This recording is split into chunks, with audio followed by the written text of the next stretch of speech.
पाकिस्तान में मौजूदा जो सियासी सूरत हाल है, इसमें वक्त का तकाजा ये था कि बड़ी सियासी कुव्वतें, इस्टेब्लिशमेंट और जुडिशरी, इनके दरमियान में कुछ ऐसा राब्ता साजी का अमल आगे चलता जिससे एतमाद बहाल होता और ये टकराव और तनाव वाली जो कैफियत है उसमें कमी आती। लेकिन मुझे नहीं लगता कि कोई भी ऐसा फार्मूला कारगर साबित हो रहा है, या एटलीस्ट किसी की अगर ये सोच है कि बातचीत के ज़रिए मसाइल हल हो जाए तो वो फ़ायदेमंद तरीके से आगे बढ़ रही है या कामयाबी की तरफ आगे बढ़ रही है। क्योंकि हर एक चीज़, हर एक स्टेप हमें मज़ीद तनाव की तरफ या मज़ीद टकराव की तरफ लेके जा रहा है और इसका नतीजा अल्टीमेटली किसी एक्सीडेंट की शक्ल में ही सामने आया करता है, जो अफसोसनाक होगा पाकिस्तान के लिए। पाकिस्तान की कोई बड़ी सियासी जमात हो, कोई बहुत बड़ा पोलिटिकल लीडर हो या पाकिस्तान के अदारे इसकी लपेट में, हर सूरत में नुकसान पाकिस्तान का है। पाकिस्तान में बहुत से लोग क्रिटिसाइज़ करते हैं कि पाकिस्तान में हुकूमतें बनाने और गिराने के अंदर फ़ौज का किरदार है 1947 से, और फ़ौज को इस काम से बाज आना चाहिए, बिल्कुल यकीनन बाज आना चाहिए। लेकिन फ़ौज को कभी कमज़ोर करने के लिए कुछ ऐसी कैंपेन भी लॉन्च नहीं करनी चाहिए जिसके नतीजे में आपकी नेशनल सिक्योरिटी कंप्रोमाइज़ हो रही हो। तो सियासतदानों को वो काम करना चाहिए जो सियासतदानों के ज़िम्मे है, फ़ौज को वो करना चाहिए जो उनकी ज़िम्मेदारी है, और अदलिया को इंसाफ करना चाहिए सच्चाई के साथ। लेकिन मुझे लगता यह है कि तीनों एक दूसरे की राह में रुकावट भी बनते हैं, एक दूसरे के कंधा भी बनते हैं, और मौका आता है तो एक दूसरे को बुरा भला भी कह लेते हैं, अपनी ज़िम्मेदारियां अदा करने में नाकाम रहते हैं। आज फॉर्मेशन कमांडर्स का इजलास हुआ और फॉर्मेशन कमांडर्स के इजलास के बाद जो एलामिया जारी किया गया, बड़े सख्त अल्फाज का चुनाव किया गया। उसके अंदर उन्होंने कहा कि 9 मई के मनसूबा साजों और मुजरमों को इंसाफ के कटहरे में खड़ा किया जाए। 9 मई के मुजरमान के खिलाफ शफाफ अदालती कानूनी कार्रवाई के बगैर मुल्क सासी अनासर के हाथों यरगमाल बना रहेगा। अदारों और अफवाज के ख़िलाफ़ डिजिटल दहशतगर्दी, ये डिजिटल टेररिज्म एक टर्म है जो रिसेंटली इंट्रोड्यूस करवाई गई। सोशल मीडिया के ज़रिए, ट्वीट्स के ज़रिए और यूट्यूब के ज़रिए जो कैंपेन लॉन्च की जाती है फ़ौज के ख़िलाफ़, और ये दुरुस्त नहीं है। आप इदारे के ख़िलाफ़ अगर एक मिसट्रस्ट डेवलप कर रहे हैं, अवाम और फ़ौज के दरमियान फासला पैदा कर रहे हैं, तो पाकिस्तान की खिदमत नहीं कर रहे। आपको बार बार कहना चाहिए कि हुकूमतें बनाने और गिराने में फ़ौज का किरदार नहीं होना चाहिए, लेकिन आपको अपनी ज़ात के ऊपर भी तो उसका अमल करना चाहिए। रात को जाके जफ्फी डालने कि सुबह मेरी हुकूमत बना दो, इसकी गिरा दो, तो वो इतलाक़ पहले अपनी ज़ात पे करें और पूरे अदारे को कभी इसका निशाना मत बनाएं। लेकिन यहाँ पर सूरत हाल उससे उलट है। सुबह को जमहूरियत का राग लापा जाता है, रात को जाके जफ्फी डाल के हुकूमत बनाने की दरख्वास्तें पेश करते हैं। प्रोपोगंडा करने वालों की पुष्ट पुनाई गैर मुल्की स्पॉन्सर्ड प्रॉक्सियों के ज़रिए की जाती है। अब ये बहुत ही सख्त अल्फाज हैं, क्योंकि इसका जो आम तौर पर मुखातिब है वो PTI का सोशल मीडिया सेल है, और 9 मई के मुजरमों का जिनका तज़किरा हो रहा है वो भी PTI है। तो इसका मालूम नहीं नतीजा क्या निकलेगा। इंडिपेंडेंट इसकी इन्वेस्टिगेशन PTI मुतालबा करती है कि जुडिशरी के ज़रिए। आज भी इमरान खान ने सुप्रीम कोर्ट में उसका तज़किरा किया। तो या तो ऐसा कोई फार्मूला निकल आए जिससे तनाज़ा सिमट जाए, अगर नहीं समेटा जाता तो फिर टकराव भी होगा, तनाव भी होगा, और पाकिस्तान का इसमें मफाद नहीं है।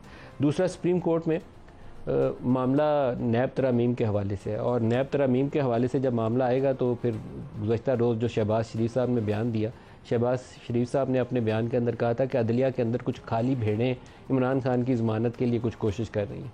अब ये बहुत सख्त अल्फाज थे, और लगता ये था कि सुप्रीम कोर्ट को और इस्लामाबाद हाई कोर्ट को मैसेज दिया गया। एटलीस्ट शहबाज शरीफ के अल्फाज से बिल्कुल खुला अगर तासुर कायम करना हो तो एज ए जर्नलिस्ट मैं यही तासुर कायम कर सका था कि ये सुप्रीम कोर्ट और इस्लामाबाद हाई कोर्ट के लिए पैगाम है, जहाँ इमरान के केसेस लगे हुए हैं और ज़मानतें हो रही हैं या केस डिसमिस हो रहे हैं, तो ये ऐसा ही कुछ होने वाला है। तो उन्होंने काली भेड़ें कहा था, तो आज उसके ऊपर जस्टिस अतर निल्ला साहब ने उसका तज़किरा भी किया और कहा कि हम काली भेड़ें नहीं हैं, और ये कहा कि हम बम्बल बीस या काली भेड़ हैं। अब इससे मुराद जो भी उनकी होगी मैं उसकी वजाहत में नहीं जाता, लेकिन आप बराह रास्त जुडिशरी को अगर काली भेड़ें कहें जिनके सामने हाई प्रोफाइल पोलिटिकल केसेस लगे हुए हैं, तो तरीकाकार दुरुस्त नहीं है। उसका जवाब वहाँ से है। अब नैब तरामीम के ऊपर जो गुफ्तगू चल रही है, उसी नैब तरामीम के हवाले से जब सवाल जवाब किया गया तो उन्होंने पूछा कि जराइम की नोयत के हवाले से पूछा। फिर ये पूछा कि नैब तरामीम से नवाज शरीफ को असासा केस में फ़ायदा नहीं मिला, ये सवाल किया जस्टिस अतर निल्ला ने। नैब सेक्शन 9A-5 में तरमीम करके नवाज शरीफ की सज़ा ख़त्म नहीं की गई, ये भी जस्टिस अतर कह रहे हैं। नवाज शरीफ का केस असासों का था जिसमें बारे सबूत वाली शिक तब्दील की गई, और ये सही है, 9A में तब्दीली की गई। अक़लीती राय में साबिक जजेज़ और जर्नलों को कानून से इस्तिस्ना नहीं मिलना चाहिए। किसी जज को नैब कानून से कैसे इस्तिस्ना दिया जा सकता है? जजेज़ मुक़द्दस गाय नहीं है, ये खुद सुप्रीम कोर्ट कह रही है।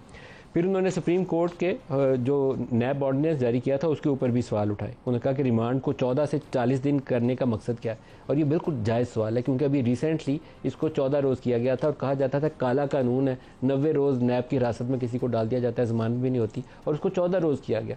और 14 से सीधा 40 की छलांग इसलिए मार दी कि जिसने अपनी सज़ा माफ़ करवानी थी और मुकदमे ख़त्म करवाने थे वो करवा चुके हैं, और अभी पीटीआई की बारी उन्होंने कहा दोबारा 40 कर दो। तो ये कंट्रोवर्शियल चीज़ें हैं, सुप्रीम कोर्ट इसको देखेगी तो इसके ऊपर कोई फैसला देगी, फिर आप उसे काली भेड़ें कहें या बम्बल भी कहें, जो भी कहें, लेकिन उसका नतीजा तो सामने आएगा। आज प्रोग्राम में इन दोनों टॉपिक्स को डिस्कस करेंगे। हमारे साथ तमाम शख्सियात हैं। ज़रताज गुल साहब हैं पाकिस्तान तहरीक इंसाफ से, और डॉक्टर तारिक फजल चौधरी साहब हैं PMLN से। दोनों को खुश आमदीद कहता हूँ। ज़रताज, जो फॉर्मेशन कमांडर्स की आज की स्टेटमेंट है, बहुत सख्त अल्फाज का चुनाव किया गया, डिजिटल टेररिज्म का लफ्ज़ इस्तेमाल किया गया, 9 मई के मुजरमान का तस्करा है कि इनको सजा दिए बगैर पाकिस्तान आगे नहीं बढ़ सकता। तो आपका रिएक्शन क्या है इसके ऊपर? थैंक यू मेरे साथ, thank you for inviting me. सबसे पहले आपने इंट्रो में ये भी जिक्र किया, आज जो खान साहब की नैब के केसेस में सुप्रीम कोर्ट को लेते हैं नैब वाले को पहले इसका मैं आपको वही बताती हूँ। वहाँ पे खान साहब ने 3 बातें की। सबसे पहले उन्होंने बात की कि ह्यूमन राइट्स के वायलेशन जो पाकिस्तान में इस वक्त हो रही है उसके बारे में हमारा केस है, आप उस एप्लीकेशन आई हुई है उसके ऊपर ज़रूर बात करनी चाहिए। ये पाकिस्तान का सबसे बड़ा मसला है क्योंकि पाकिस्तान में जो पिछले 2 साल से हो रहा है, चाहे पॉलिटिकल पार्टी है, चाहे हमारे सेकंड टीयर लीडरशिप है, चाहे हमारे वर्कर्स या सपोर्टर्स हैं, वो ह्यूमन राइट्स के ऊपर अब दुनिया भी बात कर रही है। आपने ब्रिटिश उसकी भी बात की जिधर सुप्रीम कोर्ट ने उनको जवाब भेजा है, या फिर अगर standing committee for human rights America की बात की जाए, वहाँ पे भी हो रहा है कि पाकिस्तान के अंदर ह्यूमन राइट्स की वायलेशन हो रही है। पहला।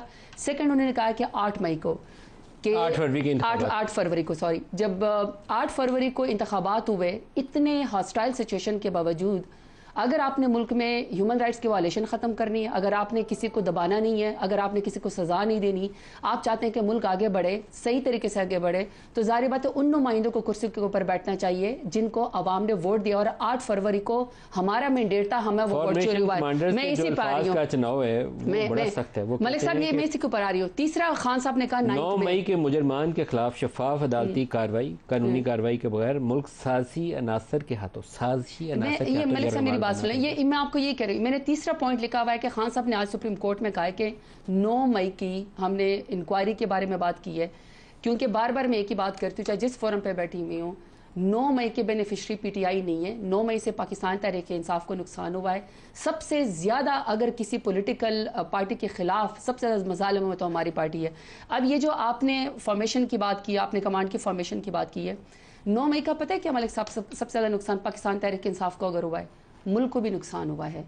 ये जो गैप पाकिस्तान के अवाम में और इदारों के अंदर बढ़ गया, अगर 9 मई की असल इंक्वायरी नहीं होगी, अगर असल मुजरम को कैफर किरदार तक नहीं पहुंचाया जाएगा, आपका ख्याल है मलिक साहब, मेरा दिल नहीं दुखता कि हमारी फोर्सेस को कोई जो है वो जो मिसट्रस्ट पैदा हो जाए? क्या मेरे इस बात पे दिल नहीं दुखता? खुद शहीद की बहन हो, मैं ये बर्दाश्त नहीं कर सकती हूँ।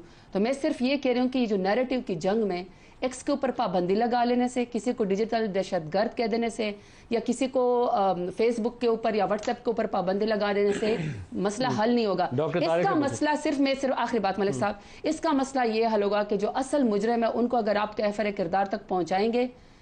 मैं एक बिल्कुल अदना कारकुन हूँ, लेकिन मेरा सवाल है कि अगर आप तालिबान से बात कर सकते हैं, आप एंटी स्टेट लोगों से बात कर सकते हैं, तो जो बच्चे इस वक्त 10-10 महीनों से साल से इस वक्त जो हैं वो आर्मी एक्ट के अंदर जेलों के अंदर बैठे हुए हैं, तो मलिक साहब उनके वालिदैन सर उनसे बात करने में क्या हर्ज है? क्या ये हमारे मुल्क के लोग नहीं हैं?